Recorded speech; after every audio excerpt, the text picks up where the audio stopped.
Andrew and Kylie Stewart live and work on Tyrone, their 630-hectare sheep and beef property. In 2013, Kylie won a Rural Women New Zealand Enterprising Women in Business Award for her Rangitikei Farmstay business. While farming remains the main income earner for the family, tourism is a significant contributor. We go back to 1901, the first Stewarts bought it off a couple of brothers that had come out from the island and basically hacked the original block out of the bush, and my family purchased it off them, hence the name Tyrone. They came from County Tyrone in Ireland.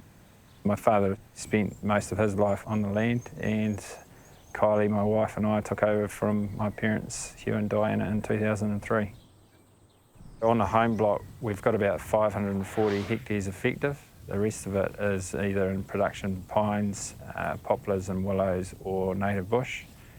And we've got around about 2,000 ewes go to the ram, as well as 450 hoggets. And we have about between 280 and 300 Angus breeding cows as well. Our particular business has changed quite dramatically, I guess, from being a traditional breeding property to going into a breeding and finishing property. And the reason for that is quite simple: to lessen the impacts of the very dry summers that we're getting and try and maximise the returns from the lambs, because at the end of the day the lambs are the primary income for the business.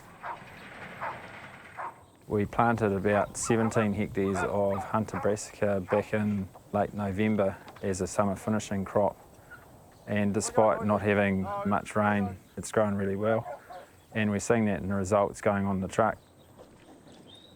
We've adapted quite a lot with the business. We've started a farm stay as well, mainly driven by my wife, Kylie.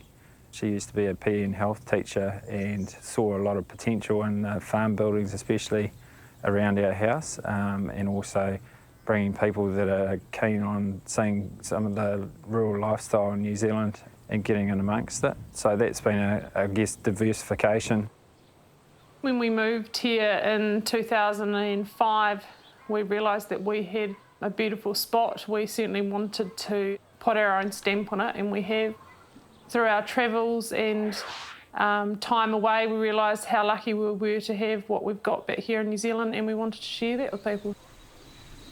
We've got 3 standalone huts, 2 sleep 4 and 1 sleeps 2, so they're made up with nice quality linen, and then we've got the original homestead that sleeps 12. When we moved to the farm, we have not structurally done anything, but just made it into a farm museum really, and a sort of self-catering area and accommodation. I like the interaction of people. They're not here every day. We obviously manage our own bookings, and every booking's different, so we get a real variety, and I enjoy the people, so that's, a big part of it for me. We didn't have a huge budget or plan about how we were going to market it. Facebook, Twitter, all the kind of social media stuff comes pretty naturally to me. Andrew's very much into IT, so in 2008 we got our own website, which seemed a little bit out there at the time to, just have a website for our little farm stay, but that's the way of the world, obviously, these days. And yeah, I guess word of mouth, TripAdvisor, so I guess the internet is what draws 90% of our business, and then we get repeat customers. We now work with a lot of different companies, from Massey University to schools, but we've also recently taken on a contract with Kiwi Experience. It's exciting to think that we're in the door with a big company like that. I've just replied to some grandparents that want to bring their grandchildren in the September holidays to a busload of 15-year-olds from Japan. We've got a real range from little kids to older people. Not everyone has a connection with the land anymore, and they come out for a bit of peace and quiet, to a whole group of people that are, from the other side of the world. Every group that comes to the farm stay is completely different, so we try and give them something that they're going to really remember. Inside the wool shed, we like to show them a sheep being shorn, so they can touch a woolly sheep and feel the wool as a fibre, and then once the sheep's been shorn, they can feel the linen on the skin, and also the wool as a fibre, and play with it in their hands. So it's quite an interactive experience for them, from the touching the sheep in the yards to feeling the wool fresh off the sheep. Health and safety is becoming a big issue for us as farmers, and I mean there's two ways in my mind of looking at it, and it's the same as I approach every other aspect of farming. You can either put your head in the sand and be reactive to something, or you can get out in front of it and be proactive. So we have a health and safety plan. We try and minimise risk on the farm. There's hazards out there.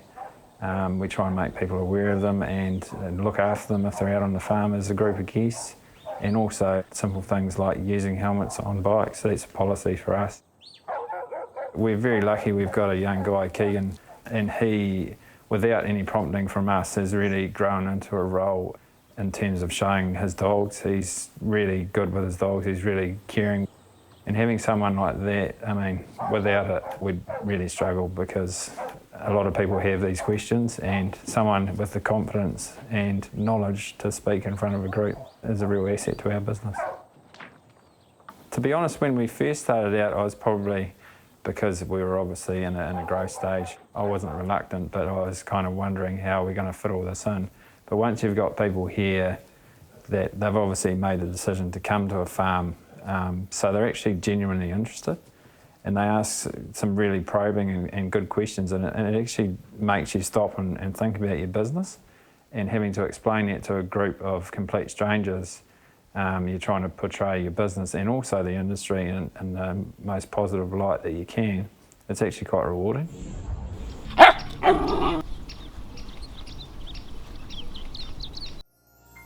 This program was made with funding from New Zealand On Air.